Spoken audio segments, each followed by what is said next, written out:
Good evening everyone. তোমরা অনেকেই comments করেছো একটা হিন্দি স্ট্র্যাটেজি ভিডিও নিয়ে আসতে।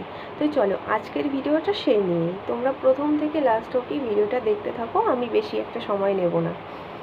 তো তোমাদের হাতে যেহেতু 3 মাস সময় আছে, কারণ জানুয়ারিতেই এক্সাম শুরু হয়ে যায় এসএসসি জিডির। তো তোমরা কিভাবে এই 3 মাসে ভালোভাবে স্কোর করতে পারবে, তো আমি যেটা করেছি তোমরা অ্যাপ্লাই করতে পারো, অনেকটাই হেল্পফুল হবে। তো প্রথমত আমরা যেটা সবাই জানি, হিন্দি শিখতে গেলে আমাদের প্রথমে পড়তে জানতে হবে, এবং আমরা যদি পড়তে না জানি তাহলে কোশ্চেন পড়তে তো পারবোই না, তার সাথে কিছু কোশ্চেনের বুঝবোও না, যে অ্যান্সার কী হবে সেটা তো দূরের কথাই থাক। চলো এবার আসি, যারা একদমই হিন্দি পড়তে পারে না তারা কি করবে। ফার্স্ট অফ অল আমাদের হিন্দি পড়া শিখতে হবে, আর হিন্দি পড়া শিখতে গেলে আমাদের প্রথমে অক্ষরগুলো চিনতে হবে।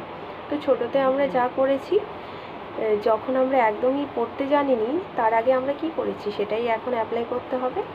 তো প্রথমে আমরা যখন পড়তে জানিনি তখন আমরা এক একটা বর্ণ হাত ধরে ধরে শিখেছি, তো সেটা তোমাদের এখন করতেই হবে, কারণ এটা না করলে তোমরা অক্ষর না চিনবে তাহলে কিভাবে পড়বে বলো। সেটা অবশ্যই তোমাকে অক্ষরগুলো আগে চিনতে হবে।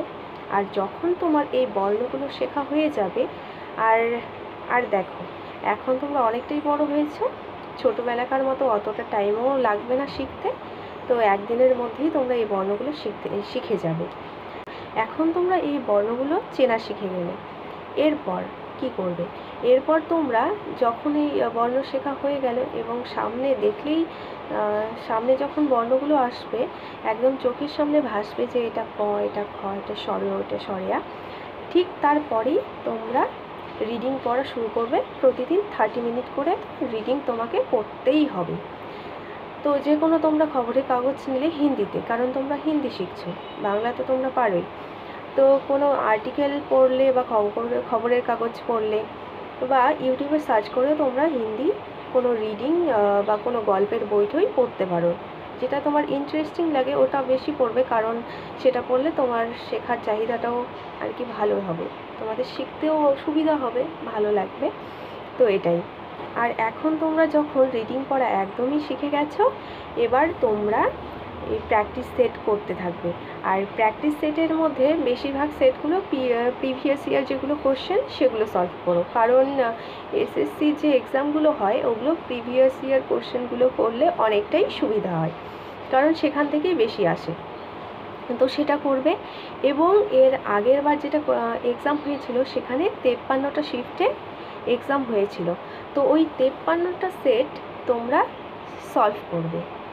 তার সাথে এক্সট্রা যেগুলো ইনফরমেশন আছে কোশ্চেনের নিচে, সেই কোশ্চেনের নিচের এক্সট্রা ইনফরমেশনগুলোও তোমাদের একদমই ক্লিয়ার করে নিতে হবে, তাহলে পড়াও হবে, তার সাথে সাথে অনেকটা কোশ্চেন কীরকম আসে না আসে সেটাও জানতে পারবে। আর কোশ্চেন হিন্দির মধ্যে যেমন কোশ্চেন আসে সমার্থক শব্দ, মানে একই নাম, যেমন আকাশের আর এক নাম কি গগন, ঠিক তেমন এইরকম, বা জলের পর্যায়বাচী দিল, পর্যায়বাচী মানে হচ্ছে সমার্থক শব্দ, এবং বিলোম মানে হচ্ছে বিপরীত শব্দ। তার সাথে 5 নম্বরে একটা গদ্যাংশ থাকে, এবং আরও অনেক কিছুই থাকে, যেমন ইডিয়ম হয় ইংলিশে, ঠিক তেমন হিন্দিতে মুহাবরে বলে। তো এইসব আসে। তোমরা এই সেটগুলো যদি করো, এই সেট 53টা সেট আছে, এটা করলে তোমরা একদমই বুঝে যাবে যে কি কোশ্চেন আসে, সেটা এক্সট্রা করে আমার বলার কিছু নেই।